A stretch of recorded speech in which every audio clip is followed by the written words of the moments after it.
Hello. So first of all, let me introduce myself. My name is Agung Wardana.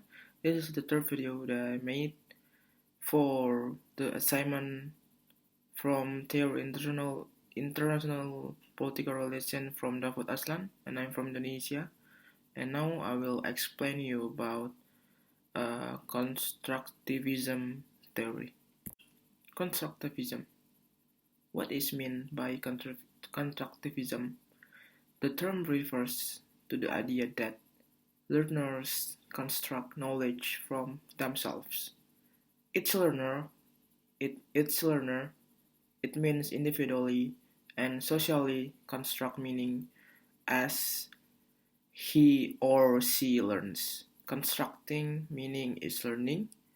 There is no other kind. The dramatic consequences of the view are twofold. First, we have to focus on the learner in thinking about learner, not subject or listen to be taught. There is a knowledge independent of the meaning attribute to experience constructed by the learner or community of learners. First, let me discuss of the second point first, because although it appears radical on the everyday level, it's a position which has been frequently adopted ever since people began to ponder as mythology. If we speak contrastivity theory, which means we are willing to follow in the path of Dewey, Piaget, on Vygotsky, among others, then we have to give Platonic and all the subsequent realistic views of from epistemology. We have to recognize that there is no such thing as knowledge out there, independent of the knower, but only knowledge we construct for ourselves as we learn. First, learning is not understanding the true nature of things, nor as it Plato suggested, remembering dimly perceived perfect ideas, but rather a personal and social constructing of meaning out of the bewildering array of sensation which have no order or structure besides the explanation, and I stress the plural which we fabricate to them. And also, I'm sure that many of you had philosophy courses which have exposed you uh, to, to this concept, and you may accept this basic premise that there is no such entity as a thing, and such whether or not we can perceive it. Yet we all tend to remain close, realist, and refute Bishop Berkeley as Samuel Johnson did by kicking the stone. By kicking the stone and feeling real pain, the more important question is: does it actually make any difference in our everyday work, whether deep down we consider knowledge to be about me, to be about some real world independent of us, or whether we consider a knowledge to be of our making. The answer is yes. it does makes a difference because of the first point I suggested above in our profession, about our profession, our epistemological views, the state or pedagogical views. And constructive also argues that you cannot understand the world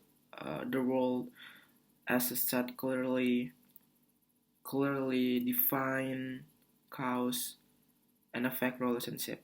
One cause have many different effect depending on how it perceive. They extend this on international society, whose anarchic structure elicit different responses from different states.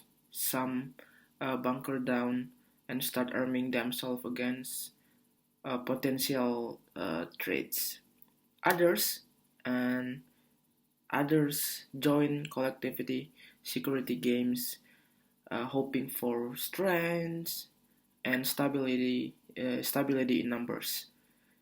States like people react to their context in different ways, depending on how they their perceive their situation.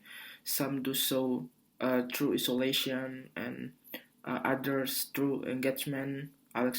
For example, Alexander, one of the most important thinkers in social constructivism, sums up uh, this media.